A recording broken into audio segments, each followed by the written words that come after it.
नमस्कार दोस्तों, current affairs के इस क्लास में एक बार फिर से आप सभी का स्वागत है। इस वीडियो में 26 फरवरी 2026 से संबंधित करंट अफेयर्स के प्रश्नों को आप देखेंगे, जिसमें बिहार राष्ट्रीय और अंतर्राष्ट्रीय खबरों का संपूर्ण संकलन होगा। अगर आप एक ऐसे प्लेटफॉर्म ढूंढ रहे हैं जहां से बिहार के प्रतियोगी परीक्षाओं को लेकर प्रिपरेशन एकदम स्ट्रक्चर वे में हो, तो वो आप सही जगह पे हैं। अब यहाँ पर सेशन की शुरुआत हम करेंगे। पिछले क्लास में एक प्रश्न पूछा था हमने, पहले उसे हम देख लेते हैं।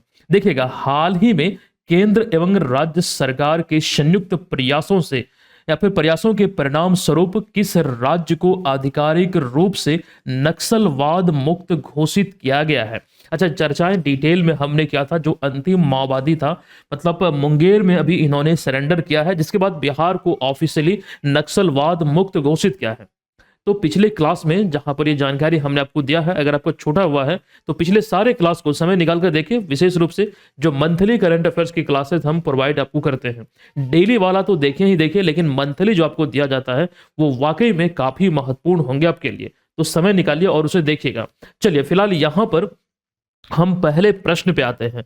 देखिए, पहला प्रश्न आपके बीच है कि बिहार सरकार द्वारा 7 निश्चय 3, जो कि इसकी अवधि की बात करें, एक्चुअली 25 में मतलब शुरू हुआ है, 30 तक इसकी अवधि है, मतलब 5 साल के लिए होती है। 2015 में 7 निश्चय जो बिहार सरकार की महत्वाकांक्षी योजना है। बिहार सरकार बोले या फिर नीतीश कुमार भी बोलेंगे तो ये गलत नहीं होगा, क्योंकि नीतीश कुमार का ही ये एक प्रकार का महत्वाकांक्षी योजना 7 निश्चय है। इसका 3rd फेज अभी चल रहा है। 15 से 20 तक इसका फेज 1, 20 से 25 फेज 2 और 25 से 30 इसका फेज 3, जिसको मंजूरी अभी हाल ही में दिया गया है। वो चीजें अभी हम डिस्कस करेंगे, लेकिन सवाल यहां पर यह है कि 7 निश्चय 3 के अंतर्गत पुनर्जीवित की जाने वाली सकरी और रेयाम चीनी मिलें बिहार राज्य के किस क्षेत्र में है? ये सकरी और रेयाम जो बंद पड़े चीनी मिल है, वो बिहार के किस क्षेत्र में है? यहां पर हमने आपसे जिला नहीं पूछा है, बल्कि क्षेत्र पूछा है। देखिए, विकल्प में देखिएगा, मिथिलांचल, मगध, सीमांचल या फिर भोजपुर। तो वास्तव में अगर इस सवाल का राइट आंसर है तो यह है विकल्प नंबर ए, यानी कि मिथिलांचल क्षेत्र इसका करेक्ट आंसर हो जाएगा। अब इसको थोड़ा समझने का प्रयास कीजिएगा। बिहार सरकार ने इस क्षेत्र की, यानी कि मिथिलांचल की 2 प्रमुख बंद चीनी मिलों, जिनमें कि मधुबनी के सकरी, जिसकी स्थापना 1933 में हुई थी, और दरभंगा का रेयाम, जिसकी स्थापना 1914 में हुई थी, इसको पुनर्जीवित करने का ऐतिहासिक निर्णय लिया है। बिहार में बहुत सारी ऐसी चीनी मिलें हैं जो बंद पड़ी हैं। अब सरकार इसको लेकर, मतलब इसके पुनरुत्थान को लेकर, पुनः से शुरू करने को लेकर सजग हुई है। तो ऐसे में फिलहाल जो जानकारी निकल कर आई है, ये विशेष रूप से ध्यान रखिए कि किस जिले में है। तो आपको ध्यान रखना मधुबनी और दरभंगा में है। अब सवाल यहां पर जो आपको हमने पूछा था, इसमें एक शब्द हमने प्रयोग किया, 7 निश्चय। तो 7 निश्चय 3 के अंतर्गत इन्हें आधुनिक मल्टीपर्पज गन्ना कॉम्प्लेक्स में बदला जाएगा, जहां पर चीनी के अलावा एथेनॉल, चीनी तो होगा ही, इसके अतिरिक्त एथेनॉल, बिजली और संपीड़ित बायोगैस का उत्पादन होगा। तो ये चीजें ध्यान रखिए। और सकरी मिल के पास अगर हम इसके क्षेत्रफल की बात करें, जो भूमि इसके पास है 47 एकड़, और रेयाम मिल के पास 68 एकड़। ये बेसिकली इतना इंपॉर्टेंट लाइन तो नहीं है, लेकिन फिर भी ये जानकारी स्वरूप आपके बीच हमने रखा है। लेकिन एक इंपॉर्टेंट पॉइंट ये है, ये सारी जो मिलें हैं, एक्चुअली यहां पर जो 2 मिल की हम बात कर रहे हैं, या फिर आने वाले दिनों में जो घोषणाएं होंगी, ये सहकारिता विभाग द्वारा सहकारी मॉडल पर चलाया जाएगा, मतलब नेतृत्व सहकारिता विभाग करेगा। ये चीजें आप लोग ध्यान रखिएगा। अब यहां पर इन सारे पॉइंट की जब हम चर्चा कर रहे हैं, ऐसे मिलों की जब बात हो रही है, तो एक सवाल यहां पर बनेगा कि ये मिलें जो है वो कब बंद हुई थी, मतलब कब से बंद है? तो 1997 से ये बंद है। अब इसका जब पुनरुत्थान होगा तो ऐसे, मतलब यहां पर किसानों को एक प्रकार से उचित मूल्य मिलेगा, और साथ ही साथ उस क्षेत्र में जहां ये मिलें होंगी, वहां पर रोजगार के अवसर और निवेश को भी बढ़ावा मिलेगा। ये चीजें ध्यान रखिएगा। क्योंकि बात हम कर रहे हैं 7 निश्चय योजना की, तो अभी हाल ही में बिहार सरकार ने इसको मंजूरी दिया है। दोस्तों, यहां से एक सवाल यह पूछा जाएगा कि 7 निश्चय योजना में क्या क्या चीजें निहित है, मतलब जो चीजें यहां पर हमने लिखा है, तो इसको एक नजर देखिएगा।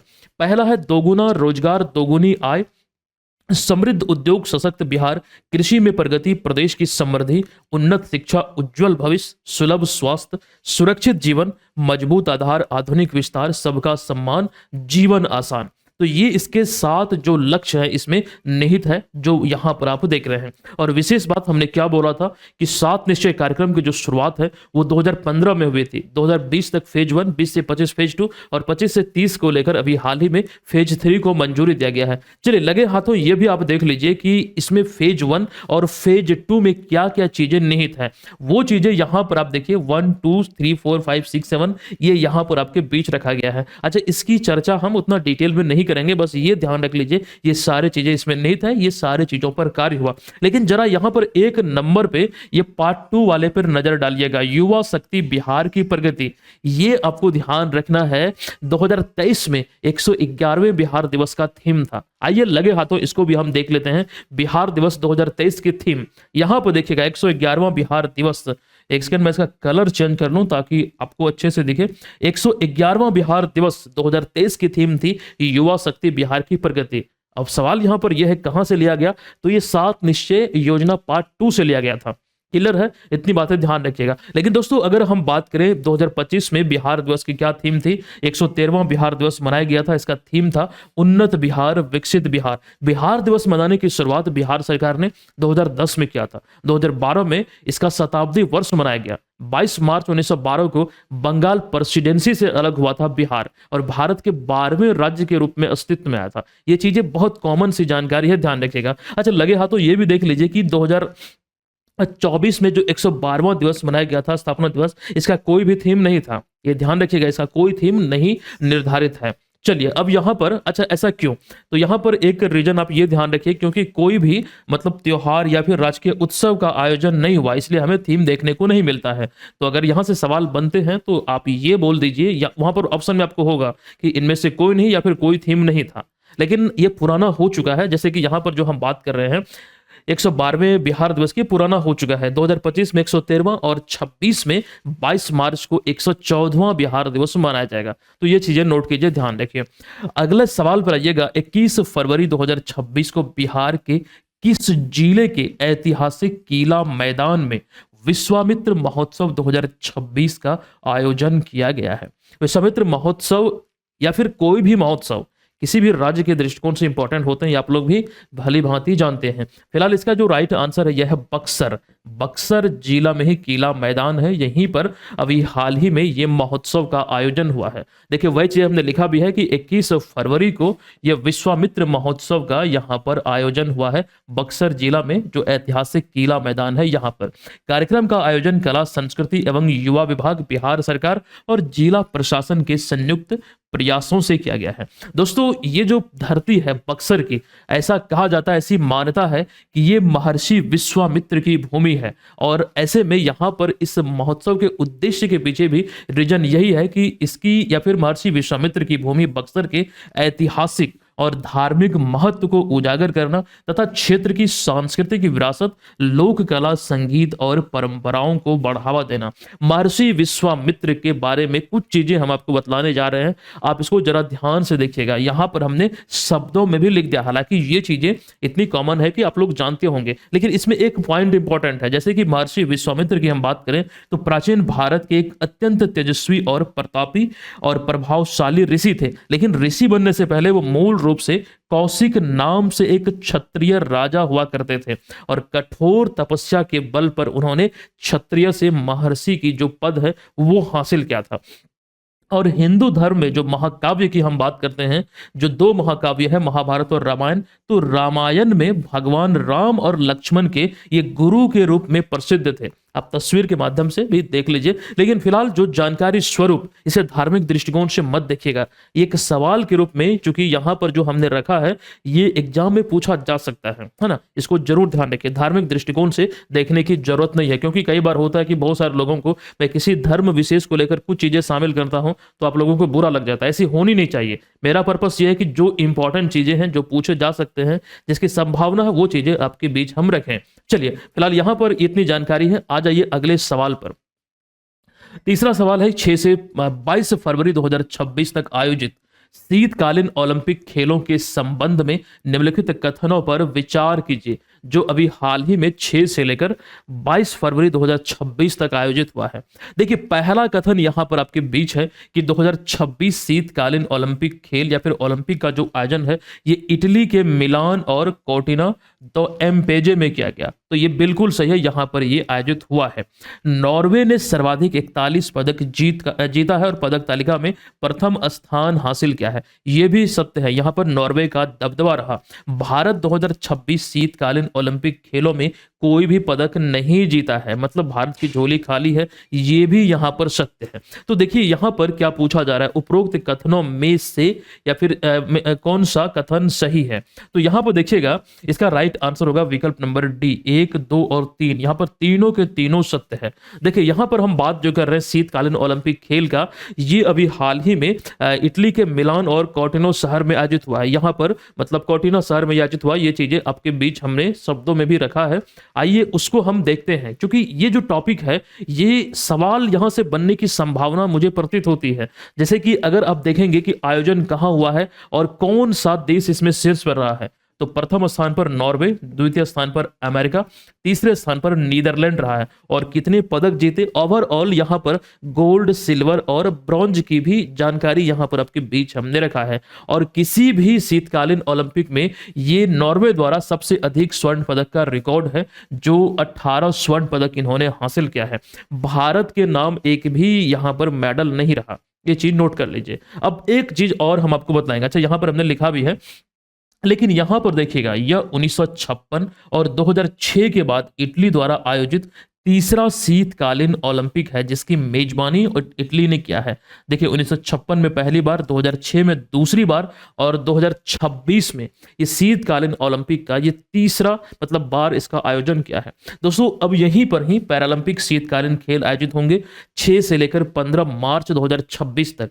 तो जानकारी जो भी निकल कर आएगी वो चीजें हम आपको जरूर देंगे। क्योंकि बात यहां पर ओलंपिक की हो रही है, तो पिछला जो ग्रीष्मकालीन ओलंपिक का 33वां संस्करण था वो कहां पर आयोजित हुआ और वहां पर किस देश ने प्रथम स्थान हासिल किया, भारत का क्या प्रदर्शन रहा, वो चीजें आइए एक नजर हम देखते हैं। हालांकि ये हमने आपको पढ़ाया हुआ है, यहां पर बाकायदा 3-4 स्लाइड में अच्छे से हम इसको देख लेते हैं, मतलब फास्ट में देखेंगे ताकि आपका यहां पर रिविजन भी हो जाए। तो ग्रीष्मकालीन ओलंपिक का ये 33वां संस्करण पेरिस में आयोजित हुआ। अब ये ध्यान रखिएगा, ये 2024 में 26 जुलाई से 11 अगस्त तक आयोजित हुआ है, 33वां एडिशन था। उद्घाटन समारोह सीन नदी में आयोजित हुआ। एक सवाल यहां से मुझे ध्यान में आ रहा है, ये बीपीएससी एग्जाम में पूछा हुआ है कि पेरिस जो है वो किस नदी के किनारे बसा हुआ है, तो सीन नदी के किनारे, और यहां पर समारोह जो है उद्घाटन समारोह यहीं पर हुआ। और ये पहली बार था किसी मैदान में न होकर ये खुले में नदी में ये आयोजित हुआ है। अच्छा यहां पर हमने लिखा भी है वो सारी चीजें।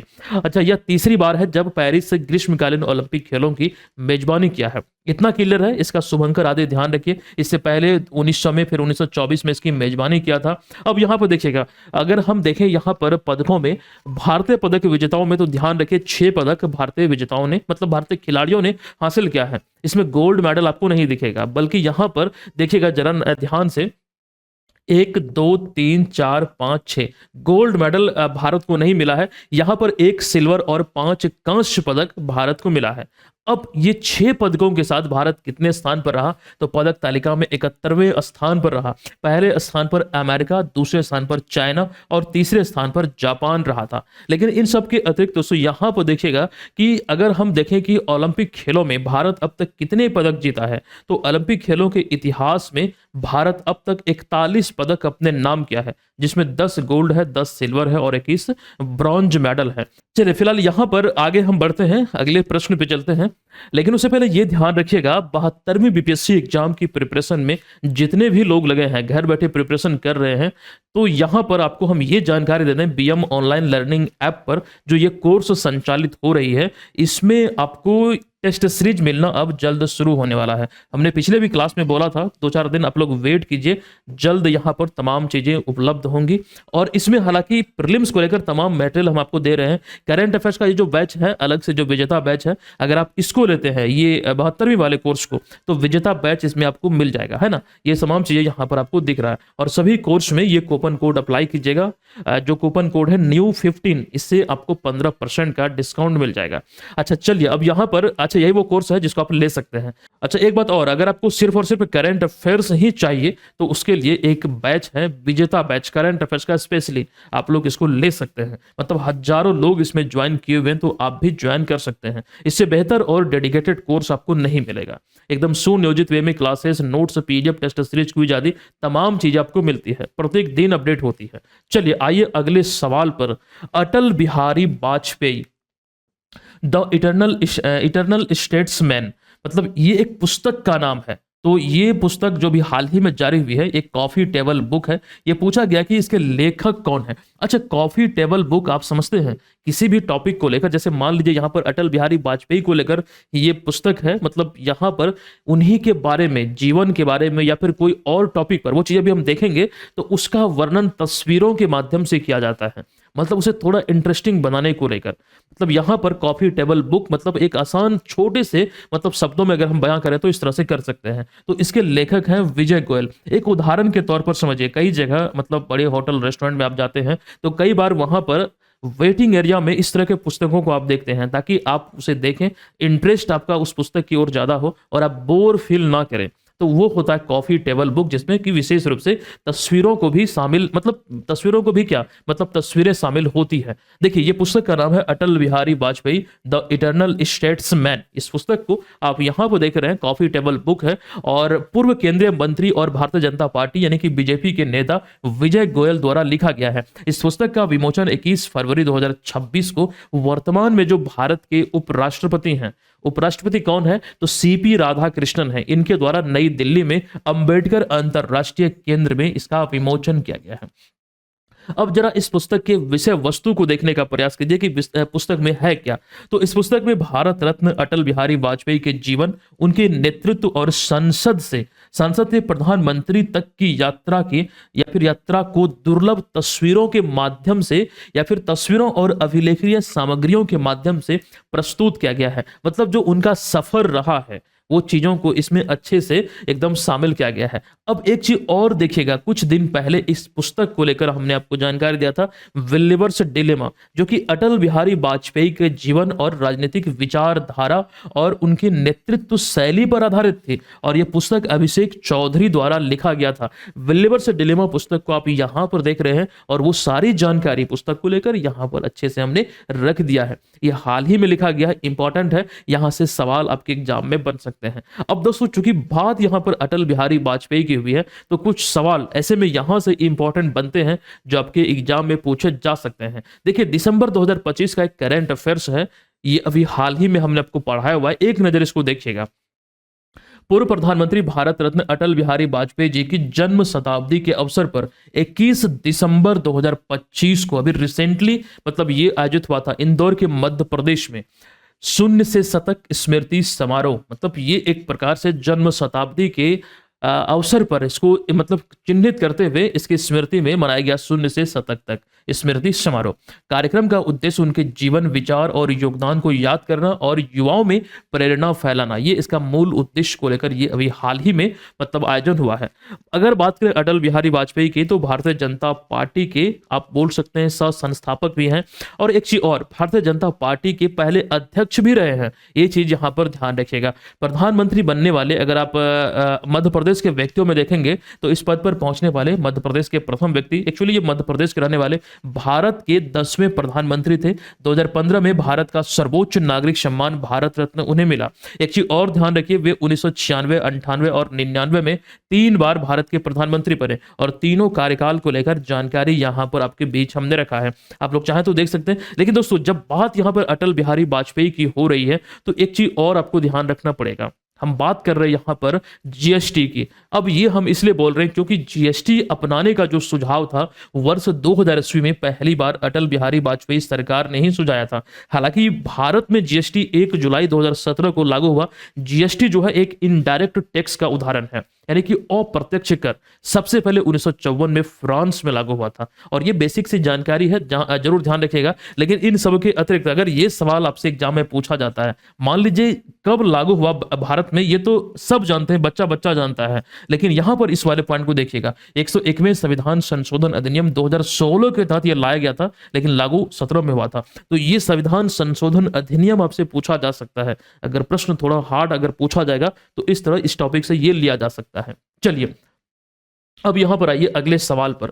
फरवरी 2026 में अंतर्राष्ट्रीय पैरालंपिक समिति द्वारा लिए गए निर्णय के संबंध में निम्नलिखित कथनों पर विचार कीजिए। अब यहां पर फरवरी 2026 में एक जो जानकारी है, खास करके पैरालंपिक समिति द्वारा जो लिया गया है, अब पहले हम इस कथन को देखेंगे तभी तो मुझे समझ में आएगा क्या मतलब यहां पर पूछा जा रहा है। देखिए यहां पर पहले मुझे विचार करना है कि मतलब क्या क्या चीजें इसमें लिखा गया है, मतलब सही है या फिर नहीं है। तो पहला है कि अंतर्राष्ट्रीय पैरालंपिक समिति ने रशिया और बेलारूस पर लगे प्रतिबंध हटा दिए हैं। बिल्कुल, जो प्रतिबंध लगाया गया था 2022 में रशिया और बेलारूस पर, यह प्रतिबंध को अंतर्राष्ट्रीय पैरालंपिक समिति ने हटा दिया है। इन देशों के खिलाड़ी मिलान और कोर्टिना 2026 शीतकालीन पैरालंपिक में अपने राष्ट्रीय ध्वज एवं राष्ट्रगान के साथ भाग ले सकते हैं। अभी देखिए हमने जानकारी आपको दिया है, मार्च महीने में आयोजित होगा शीतकालीन पैरालंपिक की हम बात कर रहे हैं, ओलंपिक तो आयोजित हो चुका है। तो विकल्प नहीं बल्कि कथन नंबर 2 जो है ये भी यहां पर सत्य है।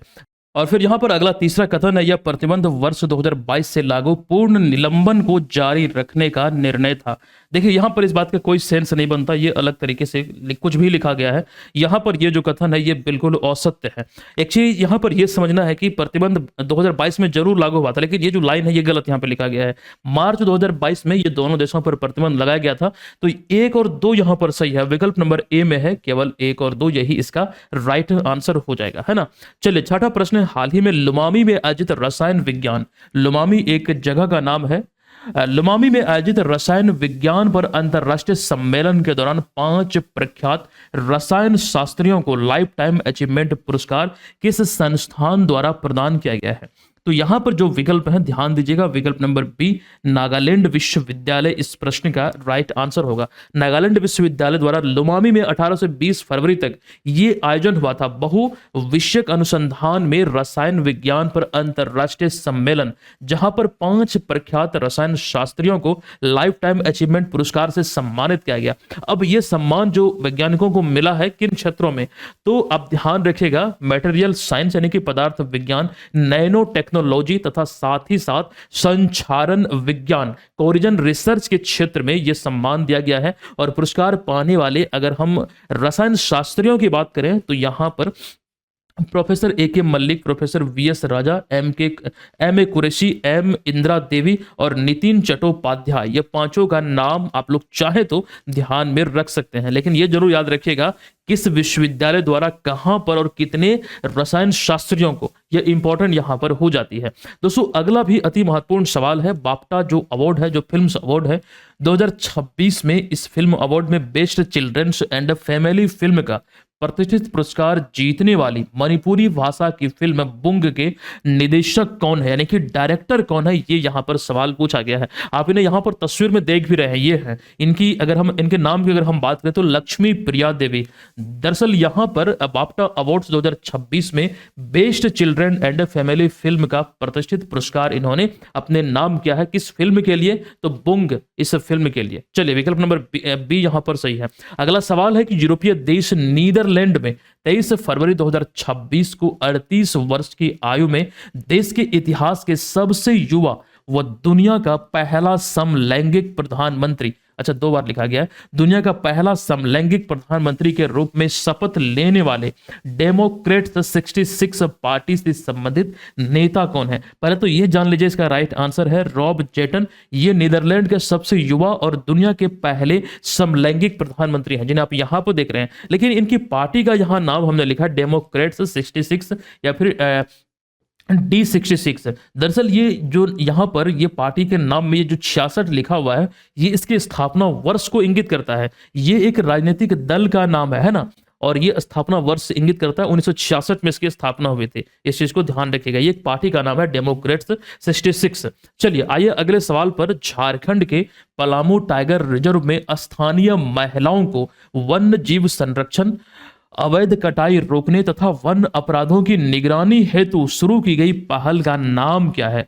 झारखंड के पलामू टाइगर रिजर्व, जो झारखंड का एकमात्र टाइगर रिजर्व है, यहां पर इस ये मतलब पहल की जो शुरुआत हुई है, पहल का नाम है वन जीवी दीदी पहल। दरअसल इसको समझिएगा, पलामू टाइगर रिजर्व में इसकी शुरुआत हुई है, लेकिन ये वास्तव में है क्या? इस योजना के तहत स्थानीय शिक्षित ग्रामीण महिलाएं, जो पढ़ी लिखी ग्रामीण महिलाएं हैं, उसे वन संरक्षण दूत के रूप में, मतलब वन संरक्षण की दिशा में जो अवैध कटाई होती है, जैसे यहां पर प्रश्न में देखिए हमने लिखा भी है, वन जीव संरक्षण, अवैध कटाई रोकना तथा वन अपराध की निगरानी हेतु, मतलब इन सभी कार्यों में जो पढ़ी लिखी ग्रामीण महिलाएं होंगी इस क्षेत्र की, उन्हें प्रशिक्षित किया जाएगा। एक प्रकार से आप बोल सकते हैं यहां पर कि वन संरक्षण दूत के रूप में इसे नियुक्त किया जाएगा। और यहां पर पहल के उद्देश्य में वो चीजें हमने आसान शब्दों में लिखा है कि वन्य जीव संरक्षण, अवैध लकड़ी की कटाई को रोकना, जंगल से जुड़े अपराधों पर सामुदायिक निगरानी बढ़ाना तथा लोगों को जागरूक करना।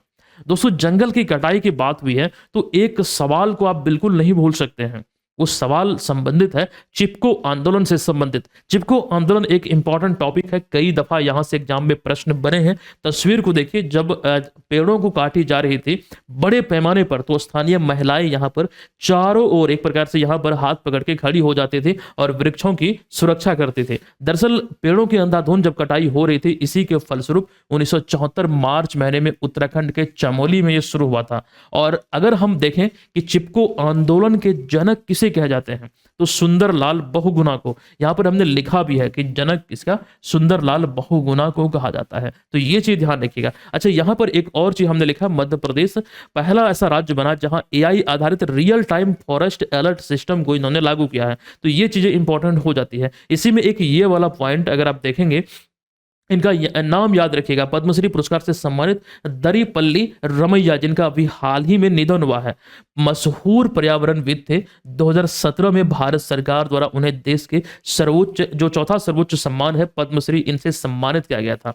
उनका एक प्रसिद्ध नारा था, वृक्षो रक्षति रक्षिता, पेड़ बचाओ या तुम्हें बचाएगा। मतलब पर्यावरणविदों की बात हो रही है तो सवाल बनना यहां से कॉमन सी बात है। इसी में एक और चीज हम आपको ये बतलाते हैं, सालू मर्दा थिरक्का, जिनका अभी हाल ही में निधन हुआ 114 वर्ष की आयु में, ये मशहूर पर्यावरण संरक्षण और ट्री वुमेन के नाम से पूरी दुनिया में प्रसिद्ध थे। जो आप इन्हें यहां पर देख रहे हैं, कर्नाटक में उन्होंने 8000 से अधिक पेड़ लगाए, और पेड़ लगाए ही नहीं बल्कि उनको संरक्षण भी प्रदान किया। इसी उपलब्धि को लेकर इन्हें वर्ष 2019 में पद्मश्री पुरस्कार मिला था। इनका भी हाल ही में निधन हुआ है, पिछले ही साल नवंबर 2025 में। अगला सवाल है, फरवरी 2026 में बैंकॉक थाईलैंड में आयोजित एसीसी महिला Asia cup rising star cricket tournament का खिताब किस टीम ने जीता है? देखिए, भारत ए टीम ने बांग्लादेश को हराकर इस खिताब को अपने नाम किया, लगातार दूसरी बार इस खिताब को अपने नाम किया है। 2023 में इस प्रतियोगिता की शुरुआत हुई थी, तब भी भारत जीता था, और अब पुनः से भारत ने इसे अपने नाम किया है।